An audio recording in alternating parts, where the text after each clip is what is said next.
For me specific, I'm sorry, I specific, forgot to do it earlier. sorry. It shows up for me particularly in three different ways. I find these all vocational. There are different ways. I mean, vocation is not just a job, but sort of a way we're called in all parts of our lives, in my opinion. And so I think the charism shows up for me in three ways. Foster parenting or parenting in general. Um, Homesteading, although there's probably a better word for that, and I realize that homesteading's got a problematic history. But or caring for land, I'll just say, um, and in the work that I do in my faith community. So I'll just go briefly through those. Um, so my wife and my wife is, I serve in Hawaii. My wife is from here. She's Hapa Hawaiian, and we foster, and we have one child who we had via IVF. So our family looks um, varied, but Hanai culture here is very common to care for other families' keiki or kids. It's just part of the culture here. Hanai means, well, I is food.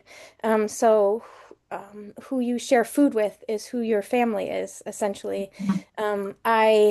Aina is the land, so that which produces food. So Hanai culture, um, caring for people by feeding them, essentially. And so that's how I guess I understand family, in the broadest possible sense, that those whom we eat with and we share food together with, and who we care for in that way. Um, and so I would just say, and also it's interesting here that when the same word for adult, makua, is the same word for parent. So any adult is a parent. And so that responsibility to care for the next generation is a shared responsibility among all adults. Um, so love of God and neighbor without distinction includes children, but not just children that are genetically connected to me, but children, um, the mysticism of relationship in this way. And the second one was homesteading, or the care of the land that we have. We have chickens and a small garden and some bees. But caring, I think it's Robin Kimmerer who talks about the problems of Western language to sort of objectify, like a tree is an it. Um, Whereas in Potawatomi, that's her native language, a tree is, or she talks, a tree is a subject becoming. And what it means to learn to listen to those subjects that are becoming all around me. I mean, it's difficult when it comes to, for example, there's lots of invasive species in Hawaii. Haulikoa is a tree that was brought in by the ranchers to feed the cattle. They don't really eat it though, but it took over. So Haulikoa is an invasive species here. We have plenty in our yard. Um, and when you think of treating a tree as a subject becoming, it's really hard to want to cut down these invasive species. Um, and so, what do I learn from this subject becoming in front of me when I hope to replace it with something else? There's a particular grief and responsibility in that. And a lesson I guess I take away from the Haole Koa is in belonging to this place as a foreigner, like the Haole Koa is a foreigner. The work isn't to spread out and take over. There are plenty of species that have come here and settled, but are settle in a way that doesn't take over the native population. Um, so to learn from the Haole Koa, a way of not being settled well here. Um, so I learned from the Haole Koa what it is to settle rightly, um, and in right relationship. So the mysticism of relationship in terms of what the trees teach me here in this place. And then thirdly, I'll say in my church community, I serve a UCC parish, a small rural parish that's demographically and historically Hawaiian. Um, and so I am constantly in conversation of what uh, between Christian and Hawaiian worldviews. And I think it's mostly my issue that it's an either or. And I think for particularly now, there's plenty of Western thought. So you can't be both native and Christian. If you like, there's this sense of being like purely native or purely but a lot of the Hawaiian Christians that I know hold both identities in ways that are the both and that are new to me and that teach me a lot of things about how to dialogue across faith and culture traditions. Um, so I serve, this is related, but I serve on the Creation, Care, and Environmental Justice Task Force of the Episcopal Church here. And we put together this year sort of a number of workshops that were a theme for the year that was around, called Huli, which in Hawaiian means to change or to turn. It was about changing our relationship to the earth. We invited a number of Kanaka or Hawaiian speakers to present. One of them, John Osorio, he's a historian, talked about the example of Queen Liliuokalani when Hawaii was illegally annexed. Of her, she was a faithful, she found a lot of value in Christianity. But the example that John gave, that Dr. Osorio gave, was um, so when when Hawaii was being annexed illegally and they were being threatened, her people were being threatened, and she essentially abdicated the throne to save her people's bloodshed. And he had said what an example, a Christ-like example that was. Many of our leaders wouldn't. I mean, she essentially gave up her country and her power to save the people that she cared for and loved. And so this example that Queen Liliuokalani gave, and is proudly, it's um, a story that many Hawaiians hold very dearly, um, about the relationship between power and the church, I guess. But another speaker that came was Dr. Kamana Beamer, and he talked about the importance of water here. Vai is water, vai is wealth, and so this example of how water and wealth are one and the same. It's not about money. Our wealth comes from other things. Um, but he offered a vision of what uh, sort of what Hawaii can offer in terms of a vision forward um, in the world we live in today. So anyways, that is also mysticism relationship, learning from those who cross culture and faith, teach me things about my own. So those are the three things that I feel like the charism of the sisters really guides my being in the world. Thank you. Wow, Bree. Thank you so much. That's fantastic. I realize now I should have put together some kind of song or something that we sing in between each of these. It's like I want to find a way to honor what you just shared. That was amazing. So, so thank you. So next, I'd love to hear from you, Eric. And this microphone is just warming itself up. Okay. And I'm going to move the iPad so people can see you.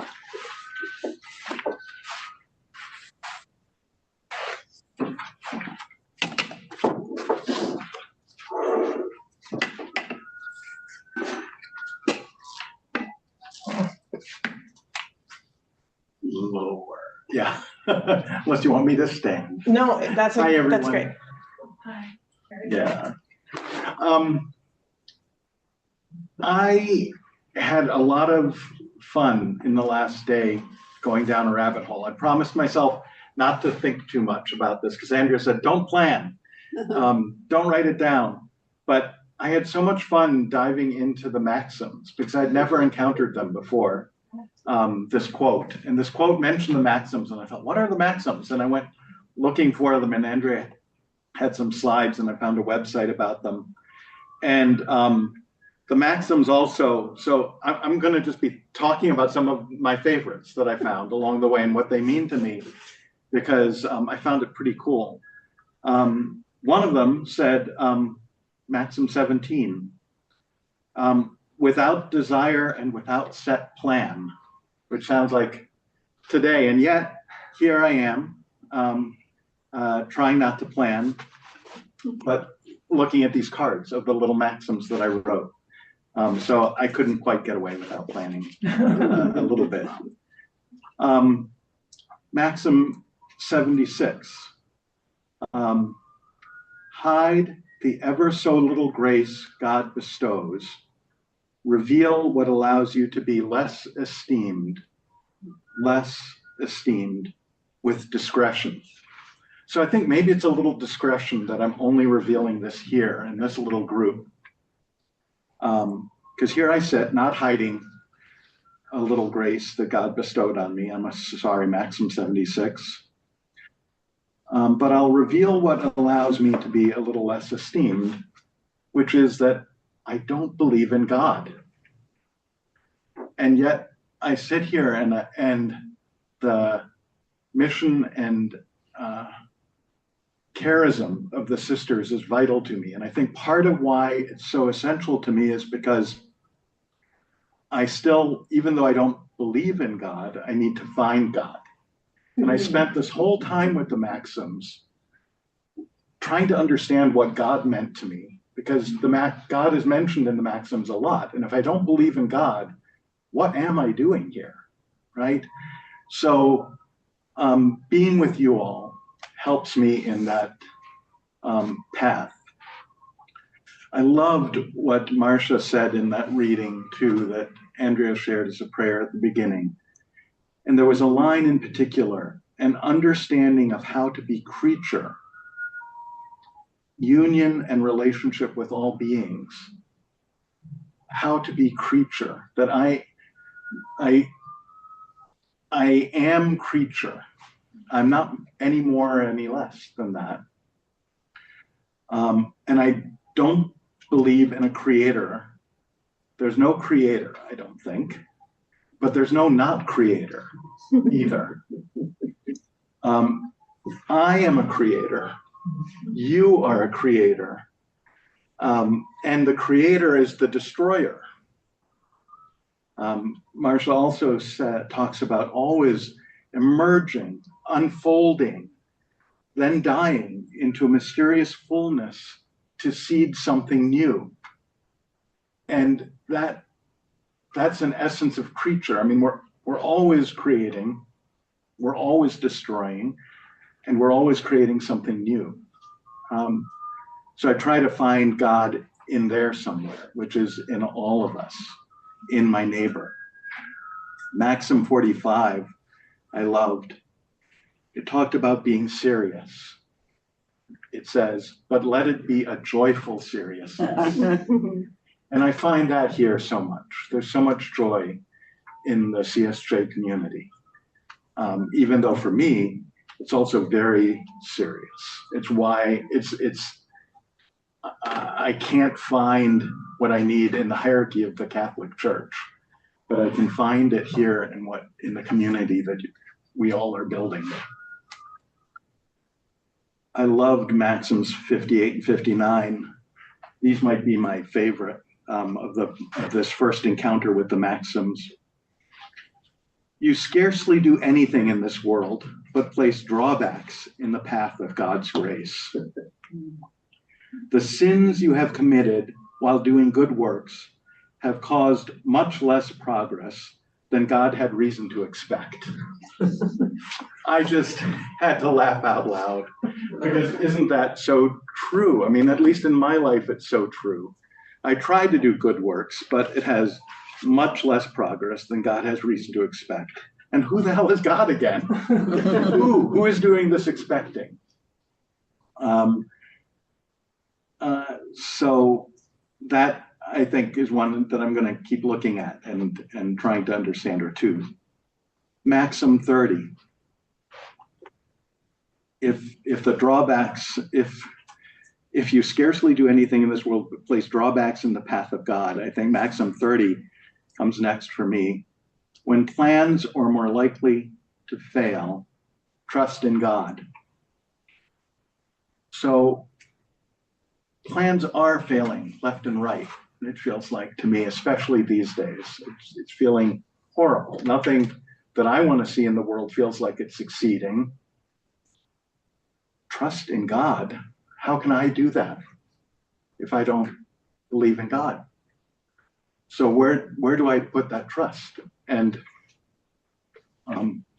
you helped me put it in my neighbor. And you helped me put it in community. And that is where I find God. Maxims 97. When you meet contradiction, strengthen yourself.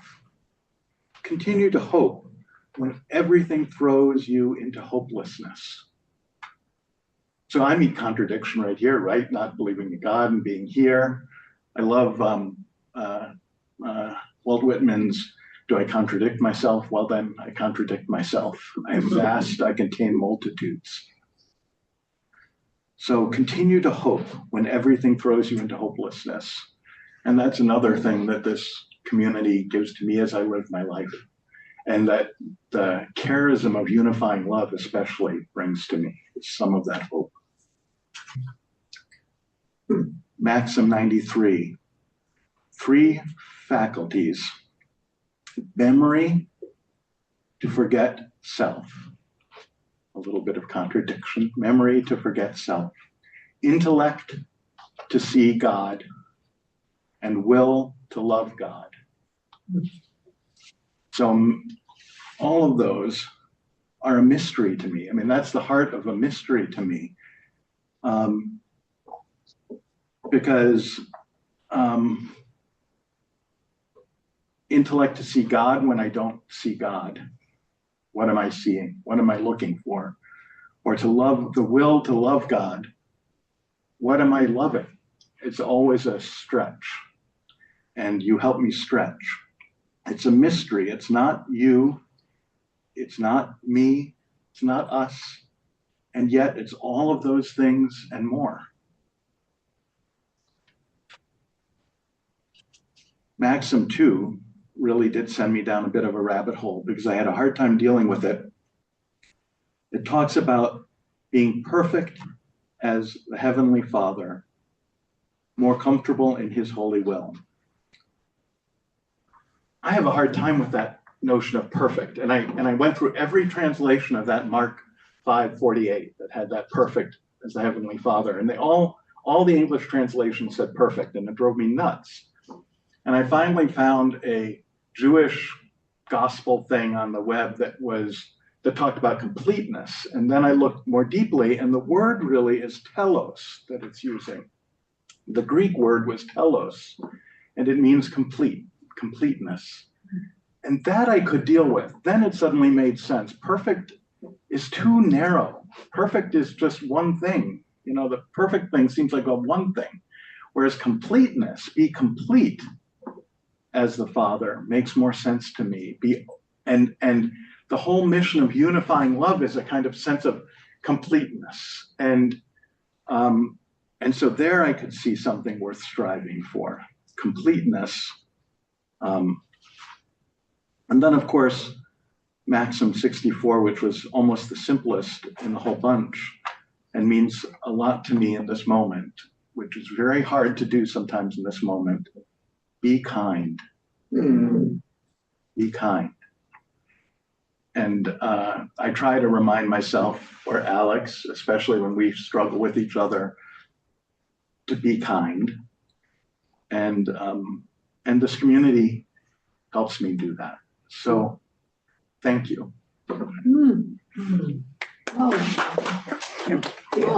Great. Wow, Eric, thank you so much for sharing. That's beautiful.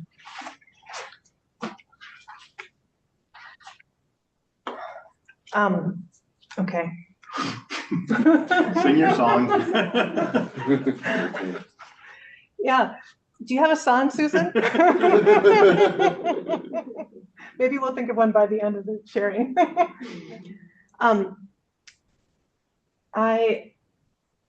I'm going to sit with that for a long time. And Eric, you brought in these maxims that were introduced by Marcia Allen in a really wonderful way. And I don't know if you had a chance, especially candidates, to look a little bit at the maxim attachment that I sent with the email, but what they are. Hi. What they are these a set of 100 short, pithy statements that were written by Jean-Pierre Medaille, who was the Jesuit priest that helped the sisters incorporate as an order in 1650. And the reason they don't get a lot of attention here in the St. Paul province. Yeah, I never run into them. No, other congregations, there's a family tree over here. There's a lot of congregations of the Sisters of St. Joseph, and some congregations love the maxims, love them.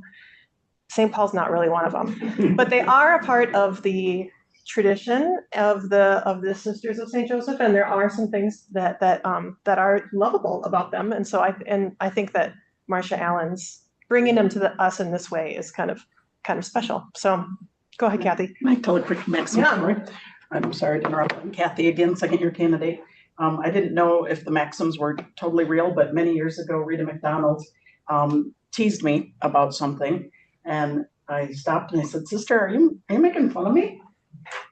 And she grinned and she said, "Oh, me darling, Maxim 52 says you should always assume that the speaker is coming with positive intent." And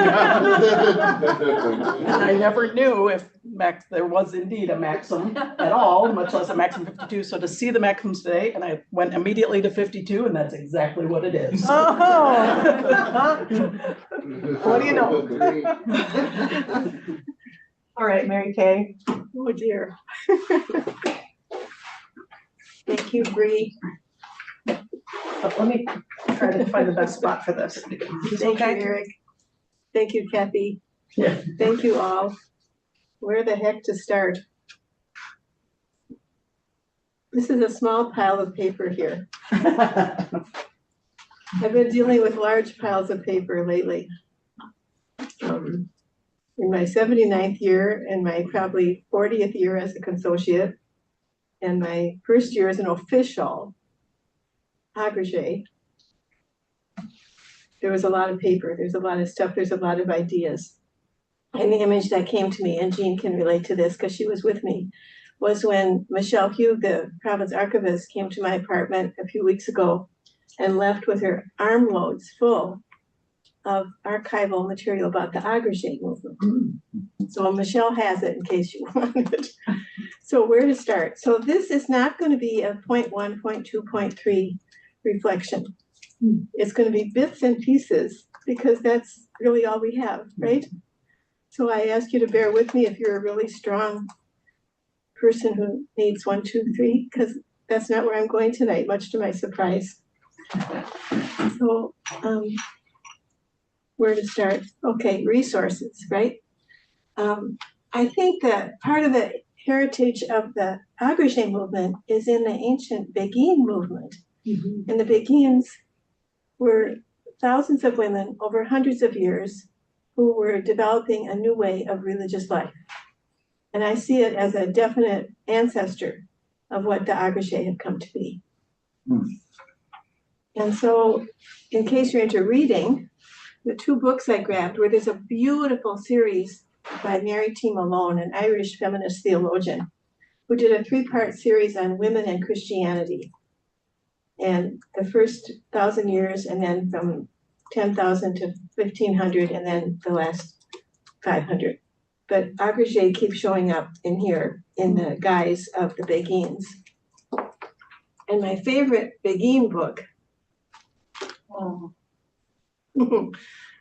is The Wisdom of the Beguines, The Forgotten Story of Medieval Women's Movement by Laura Swan, S-W-A-N. It's just beautiful. And there's so many markings in this book that you can hardly see the print, because this is when I could still see really well when I read this book and absorbed it and marked and marked and marked, because it's just so solid. If you're looking for one book about the Beguines, The Wisdom of the Beguines, The Forgotten Story of a Medieval Women's Movement. And then we have a little chart here of the family tree of the development of the agrégé. So Andrea has copies of this, and Andrea, you put it on a.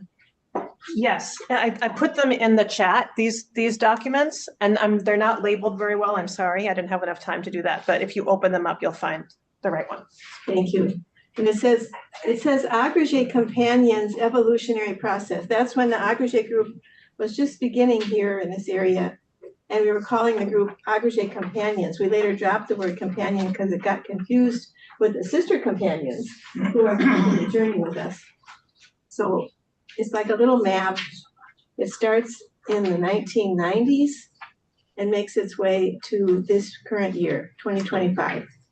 So in case you want to know who are the grandparents and the great-grandparents and the great-great-grandparents of this movement, they're buried in here.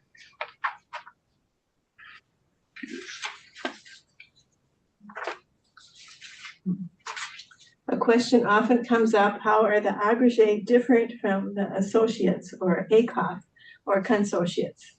That question comes up often. So we tried to put words around that. And let me just say that what we're dealing with here is mystery. So to analyze it and put it under a microscope and pick it apart is not only difficult, but inappropriate. But that's how our brains work sometimes. So that's not what I'm trying to do tonight. I'm just trying to give little bits and pieces. And the mystery is in the mixture of how it all comes to be. It's a living form of life. It's a living document. And we just have to honor that. It was getting frustrating sometimes because people kept coming back at us, well, how is it different from this or that? I don't think that's the question, is how is it different? What is it? How does that all work? So this was a sheet that said many people have asked about the difference between being an associate or consociate or ohana or whatever and being an agrégé. Both are integrally connected to a personal call to follow Jesus and live out a baptismal call in the CSJ Charism. The initial draw is to the more, as often occurred within the context of formation and commitment as an associate. I love it, what you're doing with this, Andrea, with all the people discerning the different forms of affiliation are all exploring this together. It's not better or worse. It's not higher or lower. It's all mystery, actually. Agrégés make a lifetime covenant to live their lives in the charism of CSJ spirituality as expressed in Sacred is the Call, which is the foundational document of the St. Paul province, agrégé. The agrégé commitment is characterized by these principles: living simply in the spirit of gospel values, pursuing ongoing spiritual growth, including an annual retreat, choosing to live in community when feasible, participating in community gatherings, being responsible for one's own personal financial matters, and making an annual financial contribution to the province and having a percentage of these contributions set aside for agrégé needs. So we're trying to be grown up. We're trying to do our part.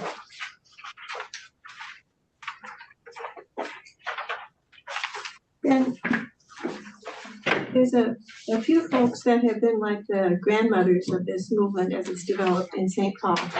And I want to honor the memory of Alicia Meyer. Some of you knew her. This is her memorial worship aid. Oh, yeah. She had been a vowed sister for many years. She was a consociate for many years. And in 2009, she was the first one among us to make what was called a covenant of solidarity, which she did in a very simple ceremony in the presence of the province leadership team at the time, who were Joan Mitchell, Carolyn Puccio, and Jenna Webb. And I'm just going to read it because it's so short and so simple, and it holds this mystery, I believe. She wrote, "In the providence of God, I've been profoundly influenced by the Sisters of St. Joseph, who have formed, guided, and supported me by their actions and example." Now, note that Alicia was born in 1921, and she's making this covenant in 2009. And she wrote, "In gratitude to God for this group of women, I now establish a covenant with them. This covenant is spiritual in nature and involves no commitment of community resources to me. I commit myself to solidarity with the Sisters of St. Joseph of the St. Paul province as we live through the turbulence of our times. Today, I pledge myself to practice the virtues of charity, humility, inclusivity, and service to others. I ask St. Joseph, the just man of the gospel, to guide me as I respond to Christ's commandment, to love one another as I have loved you. May God guide us all in our journey. 2009, God bless her. It took me a few years, but I followed her path and made my own covenant of solidarity with the Sisters of the St. Paul province in 2017. And there's a poem that keeps showing up in my own journey around all of this, and it's called The Way It Is. Some of you have heard me say this many times. There's a thread we follow. It goes among things that change, but it doesn't change. People wonder about what you are pursuing. You have to explain about the thread. But it's hard for others to see. While you hold it, you can't get lost. Tragedies happen, people get hurt or die, and you suffer and get old. Nothing you do can stop time's unfolding. You don't ever let go of the thread. So for me, I've been following this thread for about 79 years. And I want to also mention Lois Mino, who is now an agrégé, who made her covenant of solidarity with the Sisters of the St. Paul province in 2019. So those are some of the folks along the way. I also want to mention Marcia Allen and Betty Mosslander, two sisters from the Concordia Sisters of St. Joseph, who lived and worked at the Manna House of Prayer in Concordia for many years. And I had the deep privilege of spending 2 weeks with that group at the House of Prayer in 2011. There were 21 or 22 of us from 7 different congregations of St. Joseph. There was a agrégé from Concordia, who was the first congregation to start the agrégé this time around in history. And we spent the first week learning, especially from Marcia, about the history and spirituality of the Sisters of St. Joseph, as was mentioned earlier. And the second week was a retreat focused on the Eucharistic letter. And kind of like the maxims, Eric, the Eucharistic letters, people are like, oh, that's old stuff. Well, it's reflective to what we would think of as a traditional, perhaps, prayer life, spiritual life. The language perhaps needs to be translated. But you know what? There's some really good stuff in there. So at the end of the 2 weeks, we were invited to distill that all down. I use the image of when you're making apple butter. Who's ever made apple butter? Okay, you take a big turkey roaster and you chop up 10,000 apples, put it in the turkey roaster with some cinnamon and some other stuff, and you put it in the oven, but you keep taking it out and stirring it. So you started with a big turkey roaster full of apples, and you might end up with 1/2 pint of apple butter. Because you have to cook it down, cook it down. It's kind of like making maple syrup. Well, that's what we were invited to do at the end of these 2 weeks, was distill it down and come up with our 1/2 pint of apple butter. So we each were invited to create a 1-page distillation of those 2 very deep weeks of study of CSJ reality. And so this was focused on the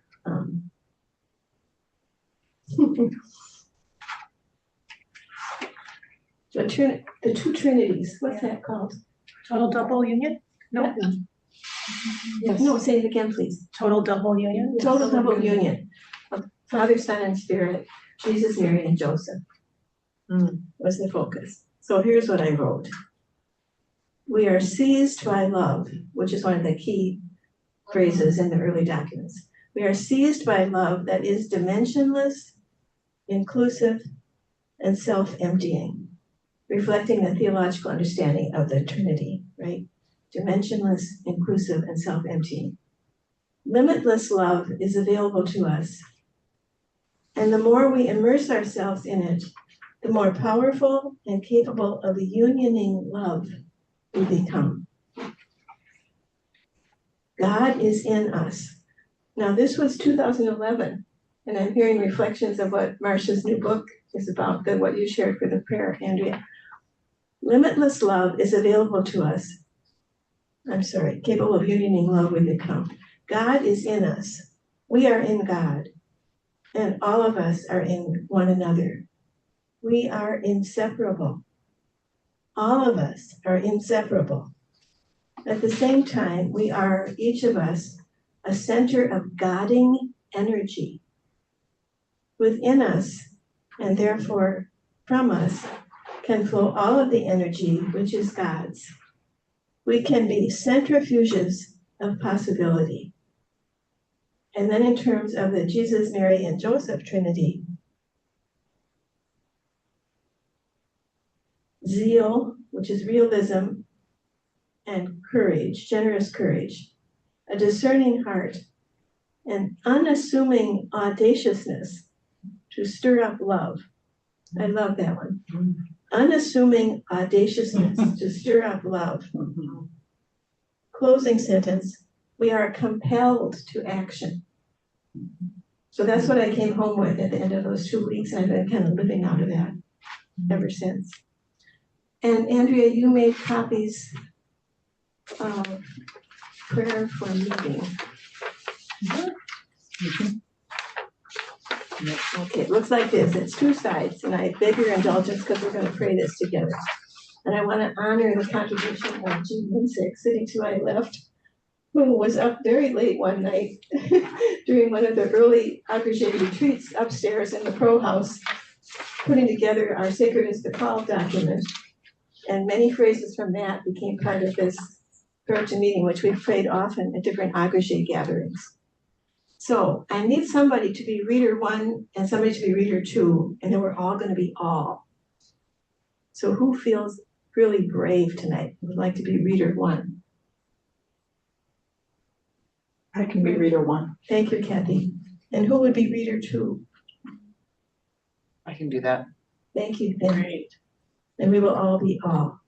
And then we will all be done. Okay. Thank you, Kathy. Welcome. We believe the Holy Spirit calls all people to holiness and lavishes the people of God with myriad charisms. As Sisters of St. Joseph and Associates, Consociates, Ohana, and Familia de San Jose, we seek to embody the charism of unifying love while recognizing the many ways of living and expressing the charism. We also recognize and rejoice that we already live in communion with many who share our charism and mission. Many people today hunger for spirituality, a sense of belonging, and a commitment to justice. Differences exist in and among generations and cultures regarding commitment and community life. There is no power greater than a community discovering what it cares about. Ask, what's possible, not what's wrong. Keep asking. Notice what you care about. In the end, all that matters is that we are a community of love.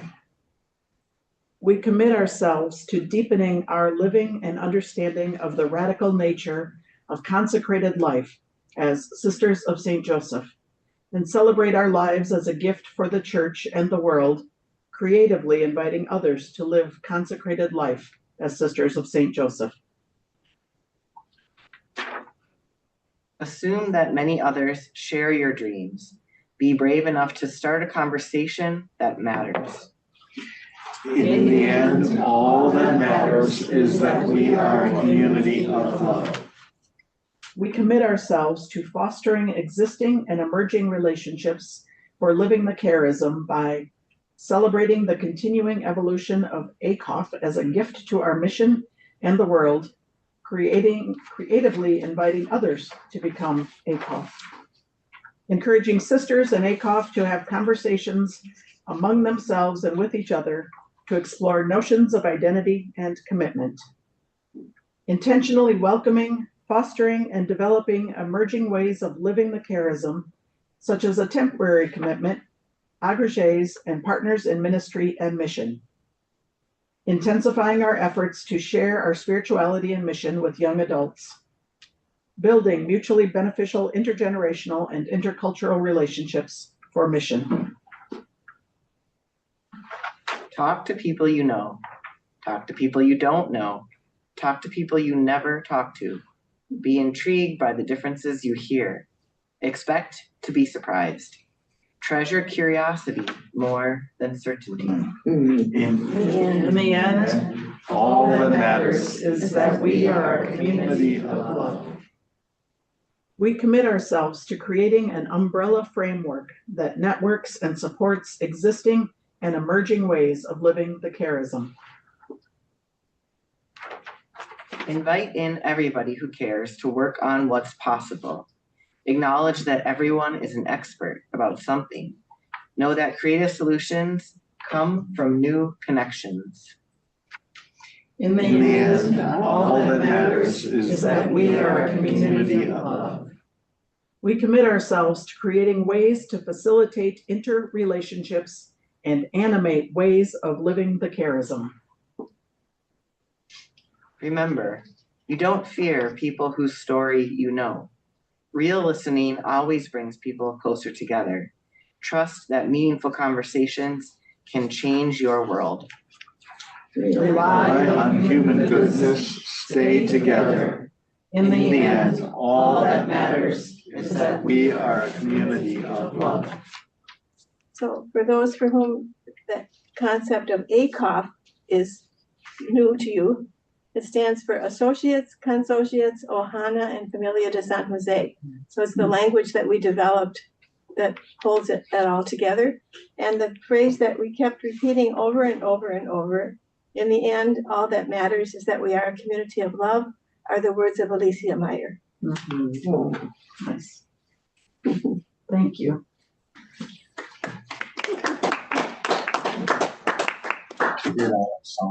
We one heart from the many strands,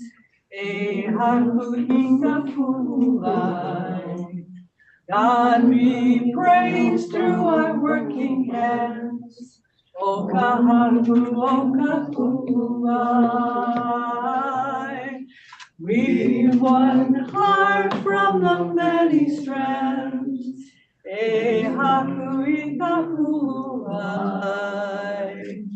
God be praised through our working hands. O kahaku, o kakuai.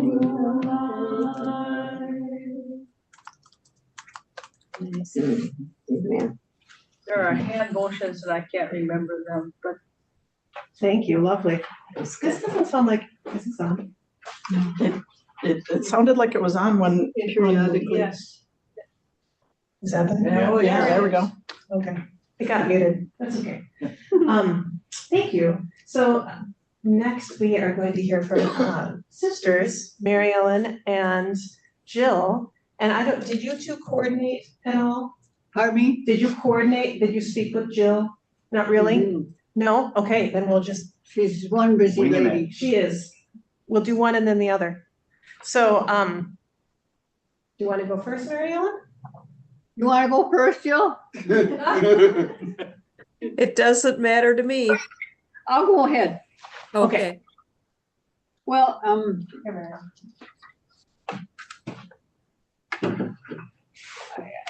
well, Eric, kind of, I'm glad he shared the charism and the maxim because that's kind of where I want to come from. And I think I want to just talk about how it's changed in my life, you know. And we started out, you know, you as a 17-year-old postulant, and they hand you a book that has all these maxims, and they say, you memorize those. Well, it didn't go over very well for us.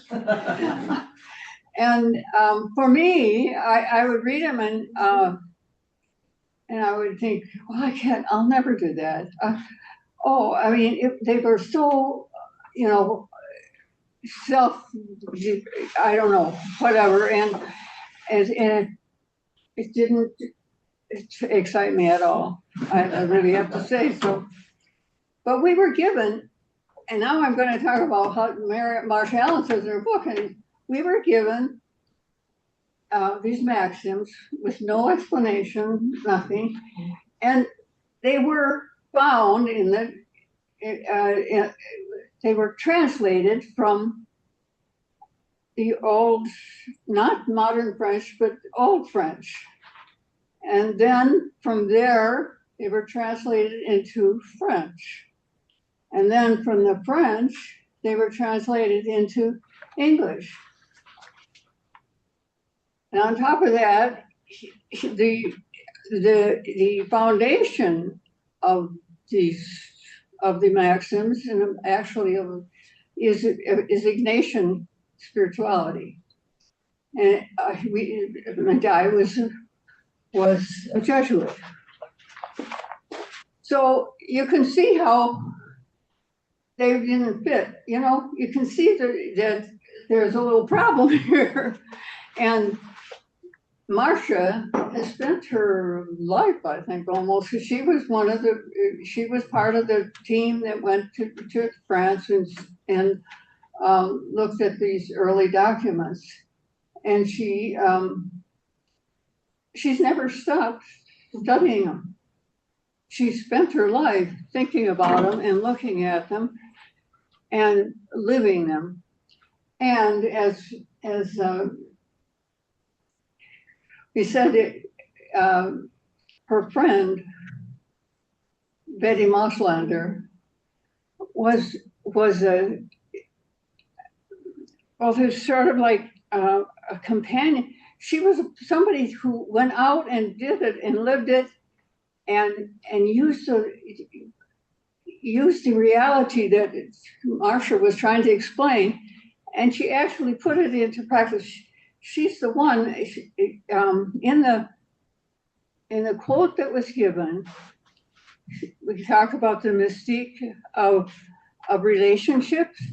Now that was Betty Mosslander's word. That's why it's in quotes, because it was Betty Mosslander's idea. So she had this wonderful chance to be in a relationship with another person that was not interested in doing what Marcia was doing, but in living what Marcia was doing and telling people and going out and giving talks. And so it's an amazing thing when you start with, that 17-year-old reading those documents. And in fact, there's a lot that is in there. Then another piece that happened for me is Sister Tobias from St. Louis province. I made several retreats with Sister Tobias. And she told me, now I don't know where she got this from, but she told me that Medaille was very aware what happened to the women who were, I forgot the name. The Beguines? Yeah, the Beguines. Yeah, they got burned. He was very aware of what had happened to the Beguines.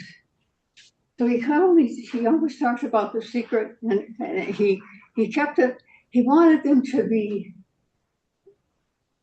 below the radar because he definitely did not want to have the suppression that had happened to the Beguines. And he saw them really, and they were those early women that he worked with, which were, when he was writing the maxims, it was much prior to what 1650. It was a long time that he was working with them, and they were separate. So I just want to say that the maxims now, because of the way we understand the Trinity, and he understood the Trinity that way, but he was always so careful. He was known by many to be a mystic, and some people didn't quite trust him. and Jesuits were not allowed to deal with women and a spiritual director. So he had to be very careful. He was never a spiritual director. So he taught the women how to be their own spiritual directors in this sharing of the heart. So we have to understand all those other things to see how he would write these maxims, and they had many hidden meanings, deep meanings that he was trying to communicate with a group of women who couldn't read, who were completely used to learning everything by auditory, by listening. And so those short maxims, each one was kind of a kernel of what he was trying to say. And so you have to, I don't know what's the best way to read them, because I still have a hard time reading them, being perfect. But I remember Marcia, I made several retreats with Marcia. And one of the retreats is we went through every single maxim. And it was a challenge, but it was a remarkable experience. Because she could see into them so much more than I could. I was taking them just literally, and she was taking them in a very much deeper way. So the first maxim I'd like to talk about now, because she said she says that the first maxim contains all the other maxims, according to Marcia. And keep always in mind the aim of your vocation. I understand it now in a whole new way. I thought, well, I'm supposed to always just think, but no, keep your eyes on the prize. Always have a dream. Keep that. What is it we're looking? We're looking for the total union of all of creation, all together in union with God. We are in that God is in us and we are in God. That there is total union, and there is no distinction between loving God and loving neighbor. They're the same. Because God is so completely in us and we are so completely in part of God. There isn't a separation. And this is brand new to me, when she would talk about this, like, oh my goodness, I would be just amazed at how profound that was. And now in this book, she says that the household is all of creation. So when we say loving God without moving always for the love of God and neighbor without distinction. That neighbor is all of creation. Every star, every planet, everything, all together. And because we are part of this. We are each, and this is so new now. I mean, when you think that Medaille had somehow, he couldn't have had the picture that we have because he didn't have access to we know how creation is now, but he didn't, but he had that mystical sense of relationship that was so deep. And that was what he pushed for everything. And so it's about, yes, it's about love, but I think I want to say it's about relationship. It's about being in connection with one another. And the dream is that all of creation will be, it's sort of like Chardin's coming to, and this is the thing that keep always in mind. Not all the things, you don't have to keep in mind all the things you're supposed to be doing, or, all of that it's about that vision of what it means to, for us to be in this total relationship and in interaction. And then he says in that first thing, it's got to be full of modesty, gentleness, and holiness. Well, then again, here I go. Modesty. I'm so tired of women having to, it sounds so not empowering. But she goes back to the word, and she said and she looks at it in terms of how it was understood in the Ignatian tradition. And it really means you approach with a discerning heart. Modesty, you're totally open to what other people are, or what other things, or what nature is telling you. You're open to what the stars are telling you, what the beautiful aurora borealis is telling us.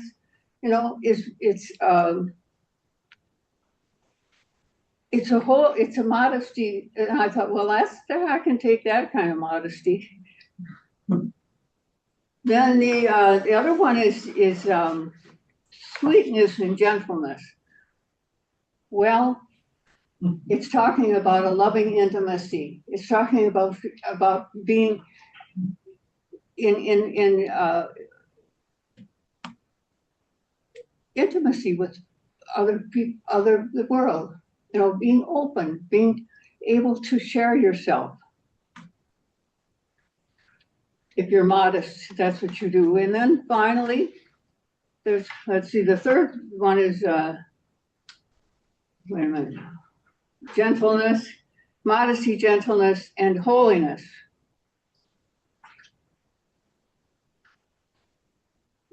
It's present, it is in either the French or the English. It's holiness, not devotionalism, not pious devotionalism, openness, and not down-to-earth devotion it's a down-to-earth devotion to the health and welfare of the household.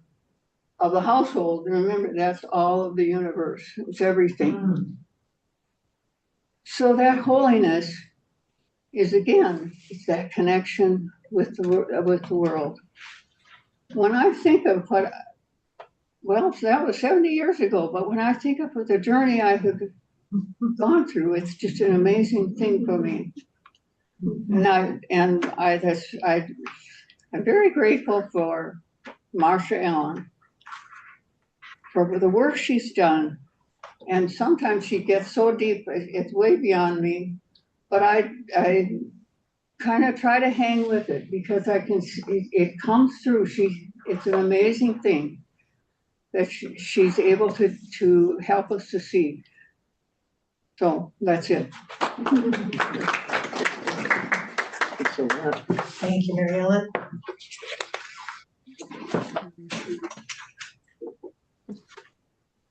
Okay, and so many hearts on the screen.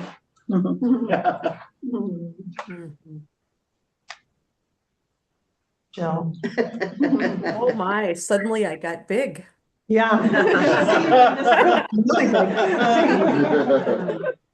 I'm not blending into the background. Well, thank you, Mary Ellen, and everyone for what you've shared and opened us to with your reflections. And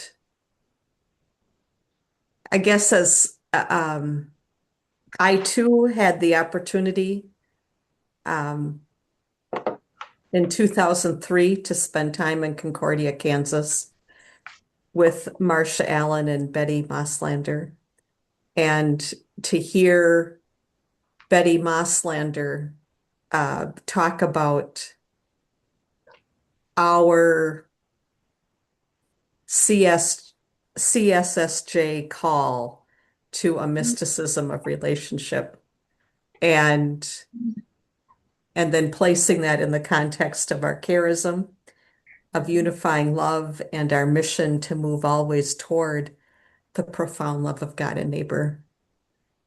And I think the effect that that has had on me through the years is to keep in mind that as much as our mission calls us to action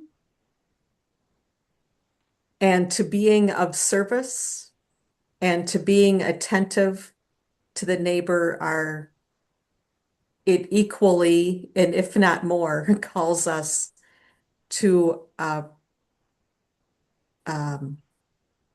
a practice, uh, a practice of awareness and centeredness and presence, so that we truly can see that union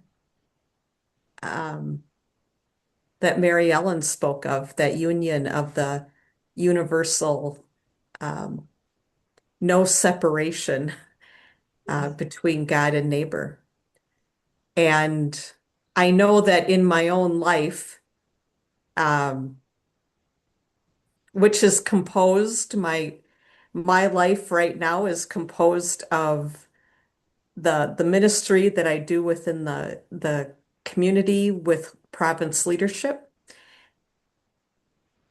which is has various responsibilities and ways of showing up.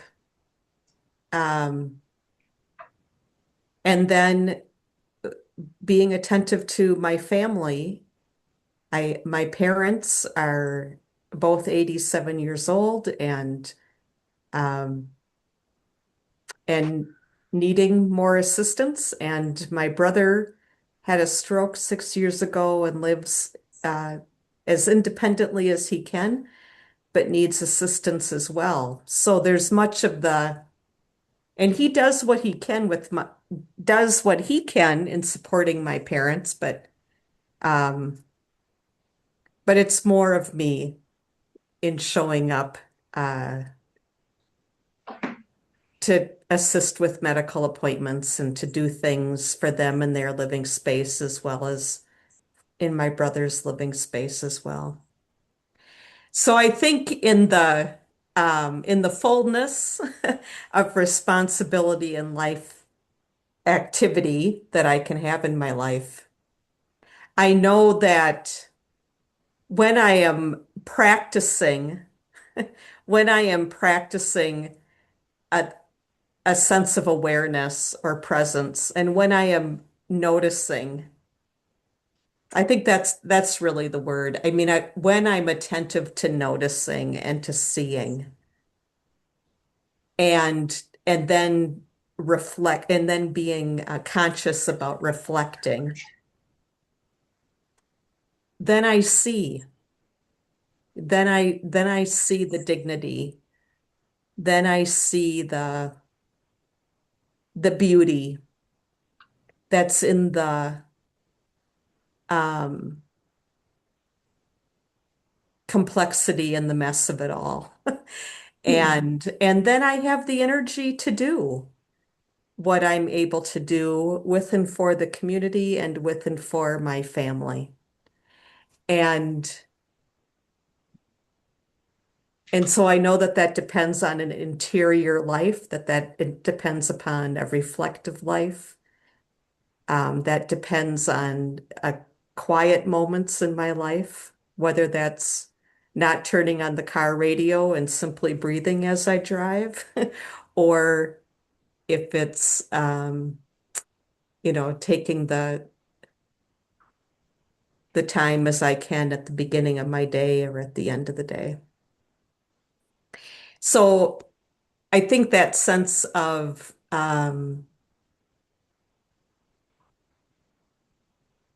contemplation, of reflection, of quiet, of breathing in and helping the interior, the quiet of my life move through the active everything of my life,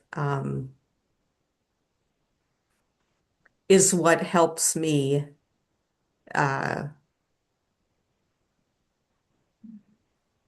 live the charism.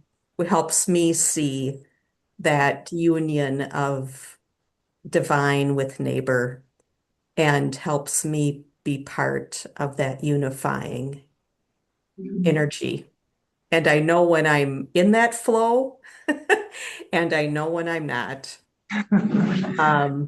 As you know, and we all have those moments. But I think that's the through all the words and for all the efforts, um, that's the energy that's involved for me. Thank you.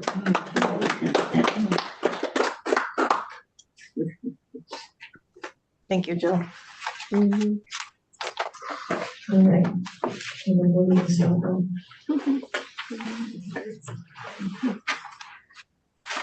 Well, thank you to Bree, and thank you to Eric. Thank you to Mary Kay. Thank you to Mary Allen. Thank you to Jill.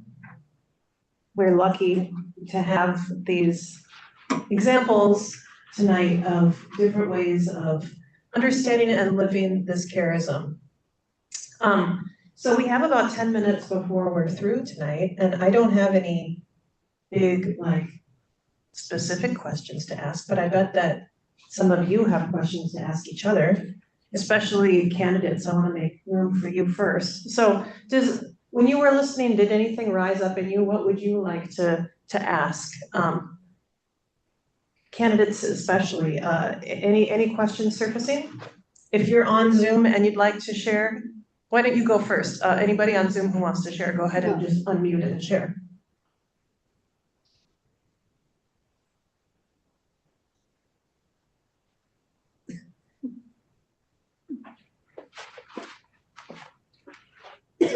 Okay, no unmuting and sharing, so let's go to the room. Anybody in here feel like they have something to share? Or something to ask, or a question for further information? Or I'm curious if they have a comment or a sense of their own experience in all of this. absolutely, thank you.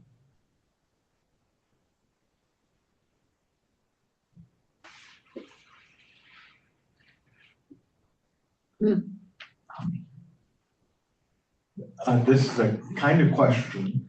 When I was encountering these maxims yesterday for the first time, I wanted to spend more time with them, and I'm wondering if the community has something like that. I mean, I was imagining it might be interesting to be part of a sharing group that takes one a week and spends 2 years just thinking through them, letting them each sit for a week with us. Has there been anything like that?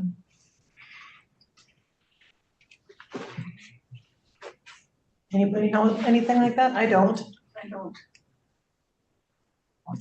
Maybe it needs to be started. Maybe. I think when we were learning how to be nuns, we had to memorize all the maxims, which was difficult. And the other thing I think is that I have one, because the idea of it made sense to me, but on the other, but anyway,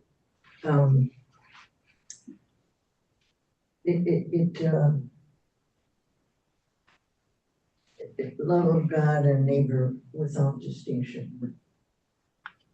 Yeah. It makes sense of I don't know if it was just like I'm at a little bit of a major in English. The maxims are trying to get concise, and so there's so much under them, and they work for some and not for others, and if they don't work, they don't go. Thanks, Char. I noticed Marquita has her hand up. Marquita, why don't you go next? Yeah, just very quickly, and I know you mentioned in some of your comments just a second ago, well, a little while ago, that in St. Paul, the maxims are really not talked about a lot. And I was just curious as to why, or I mean, just kind of the rationale, or, as sisters, I know having to learn all of them and memorize them, you don't want to, That would turn you me off. know, yeah. So I don't know if someone can kind of give me a little bit more history on that. Thanks, Marquita. I see Jean's got her hand up. I bet she's got something to say about this. Well, I've been thinking about that very thing, Marquita, all the way along, because I can tell you from my heart, I am not a fan of the maxims. Try as I've done. And I think the reason why, when I think about, yes, we had to memorize them, and Yeah. memorizing was easy, but the words pusillanimity didn't make any sense because of the language. So I think, I'd like to test this out on people's experience, not necessarily tonight, but I think that whenever one is at a deeply formative time of their lives, what becomes most important, or whatever grounds a person at that time, is what sticks and grows. And for us in St. Paul, in the early 60s, when all that maxim work was being done, what else was happening in the early 60s? Vatican II. With Vatican II, we lived close to St. John's University. That was the hub of the liturgical movement. We had a woman in this province whose name was Sister Cyril Clare, and she had a theology that was so well grounded in the liturgical movement. And then we were exposed to people through our formation program like Pierre Desjardins and Karl Rahner and the sacramental theology. That's what grabbed my soul. And so I wonder if each of us can think about, when we were young, what grabbed our souls and what keeps growing in us. And yes, maxims are a part of our history, but for me, the language, I can do what others have done, and that is try to fit it together with what is currently my basic spirituality. But that doesn't make as much sense to me, or wouldn't be as productive for me as saying, and what else can grow out of what I already believe? Like the questions Eric was asking.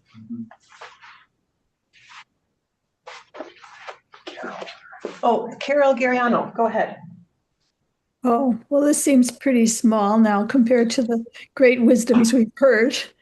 But I've also, there was a time in the early 2000s where somebody simplified some of the language of a few of them.